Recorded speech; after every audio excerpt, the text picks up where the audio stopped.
So today we're reacting to the best Warzone player before we even knew that they were the best Warzone player.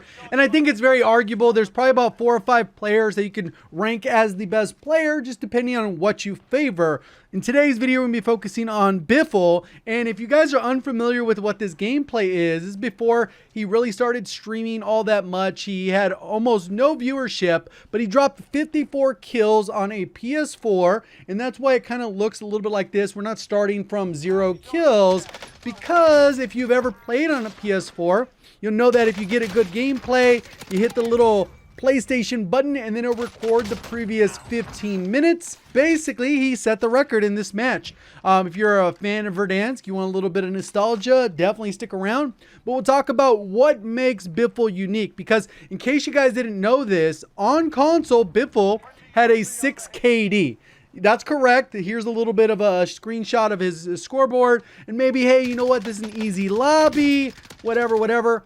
This is a 1.1 KD lobby, which I'll go ahead and link in the description. If you want to go ahead and take a dip through that, there's a lot of top-end players in this lobby. You might recognize one of the other names, Repulse. That is someone that is kind of blown up as part of the Baka Bros.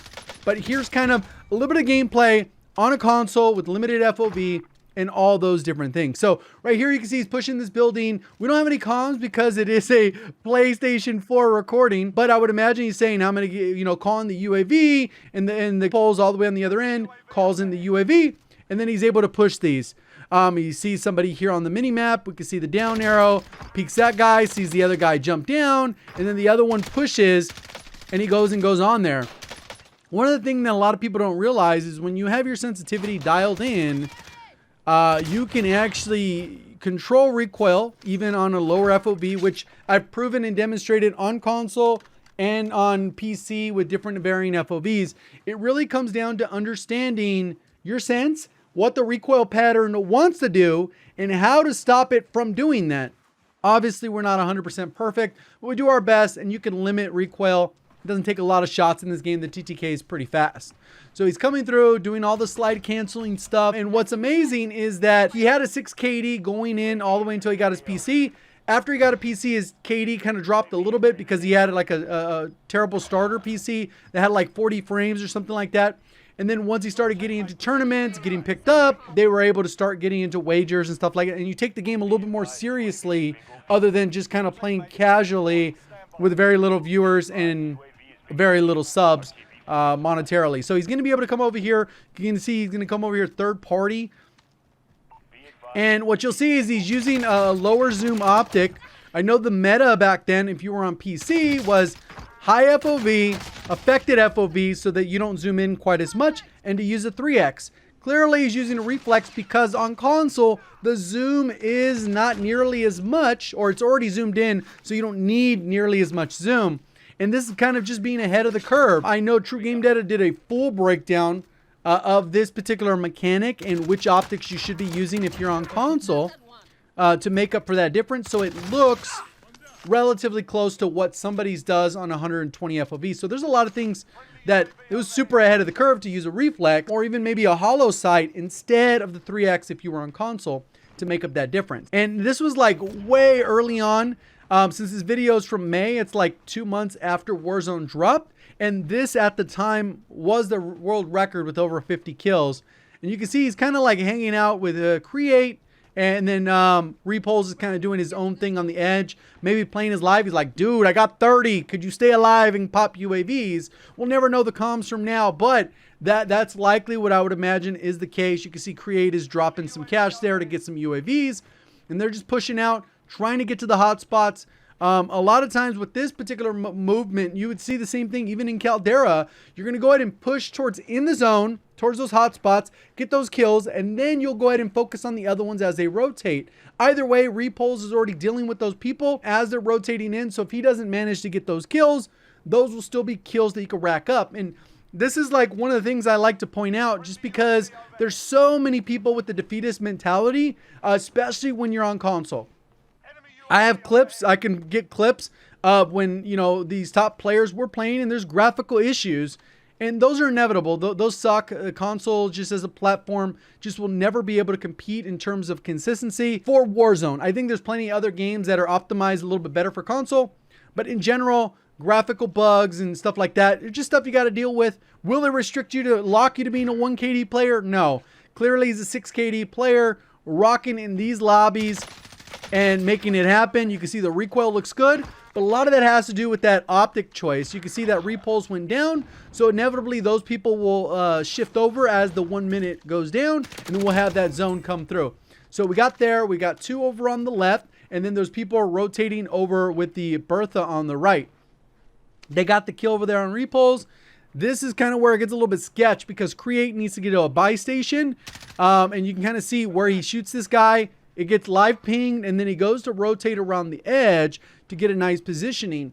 And one of the craziest parts, obviously, with Biffle is his aim. I've talked to a lot of people, even behind the scenes and pro players. And I think that based off the conversations I've had with top level CDL players, is that if Warzone probably was not a thing, his skill level is enough to be in the league, right? Like, or if he wanted to be in the league, he could put his mind to it. And his aim is up there with pretty much a lot of the GOATs. It's just, he's 18, 19, made money doing Warzone. Why the heck would you go to the CDL when you're already guaranteed that on Warzone? And I think those are just choices you have to make, especially going through the challenger scene. There's a lot of stuff with the CDL that unless you're already an established player, it's really hard to get into unless you're just super passionate about CDL league matches and stuff like that. And it's so few people that actually make it. Whereas in streaming, you don't even have to be good and you can make streaming a career. But that's a whole other side note. It's kind of crazy going down like memory lane. This is like the earliest form of like when satchels were kind of like a weird point where you could pick them up and then they don't have the other stuff. And then there's a lot of other stuff. But if you just really focus on, like, for example, with the build like this, the aim is just so good. There's still a little bit of a snappiness to it, but that comes down, as you can see there, to having the right sensitivity dialed in. And I think that's where a lot of people struggle, is just getting your sensitivity right. We've probably on the channel, over the life cycle of the channel with World War II, Infinite War, like all these different Call of Duty titles, there's so much stuff you can learn with accuracy. And it's just dominating. There's still the guy up top that he downed. I think he thought he hit him here. He comes over, gets the money, checks up top. Didn't really see anyone. They get the buyback, and then they also get a UAV. See the guy up at the top. He goes to push to this direction. The guy starts shooting down. He ends up turning on him. 100% just dumpstered that dude. So sitting on 37 kills with still 33 up. And this was actually quads. There was a full quads. It looks like Lucky disconnected at the beginning. I saw the stat tracker, which you can look at. He had 1 kill, 2 deaths. Instead of getting bought back, he might have just left and decided to play solo. I don't know. I don't know if solos were in the game at this point. I know there was a big stretch there where you were forced to play quads or trios, and then solos was added much later. I don't know what the time frame is on that. Just working the stairs. You can see that there's a little bit, you expect players to improve over time. That's just kind of a natural, organic thing. If you care about improving, you will improve over time. And one thing that's crazy, obviously these guys he's going to roll up on are oblivious, but you can still find these people in Rebirth holding hands on top of Bio. That's the same team. I have the same clip, and I've done this even as recent as 3 months ago, where you can just walk up, boom, boom, boom, with the Cooper carbine, and they were all demolished. They're like, where'd they come from? And it's just one of those things that a lot of times people don't realize that how good you can get at the aim. It does help to be young. I will tell you that. I know that, like even my son, he's 8 years old. I haven't really worked with him on anything. And he has like a 1.5 KD. And I know that he's going to have like some kind of 4 or 5 KD by the time, because it's so young. The kids, when you get those fundamentals down, it gets crazy. And at this time, I think he's like 17, not even out of high school yet. So you got to imagine dude's cracked out. You give him 2 years to develop, evolve. You only get better. And I think, like I mentioned this in one of my previous breakdown videos, is like there's certain tactics that I've even taken from Biffle in terms of movement, positioning. And I think like that could be a dedicated video if that's something you guys are interested in, because I think a lot of people focus just on the aim, which is probably like, his aim's good, but it's not like the impressive part in my opinion. even though he does something like that, I think the bigger thing is how you position in gunfights, how you use movement efficiently. I know JGOD gets all the hype, and you can see a little skip there because when you do the PlayStation flashback, if you've ever done that, you know you get these little like 1 second time lapse where it just skips ahead. JGOD gets kind of titled that movement king, but a lot of it is, and I think he would even agree, there's sometimes excessive movement for the sake of a clip. Biffle doesn't usually have a lot of wasted movement. He's super efficient and he's dialed in. And if you actually look at it, it looks like he's a CDL player in a wager, like on a wager 8s, money 8s, playing for money. You can see the guy on the right. He actually got a hit marker. He's coming through. It looks like Repulse will be able to hold the left side. But there's so many little nuanced things that he plays every match as if money's on the line to the T, like he's competing, practicing how you play. And I think that's sometimes where, like even for myself, if I was playing with money on the line, I would probably go out of way to fix my crosshair placement, fix my centering. But since I don't care, like I don't need to be a 3 or 4 KD player.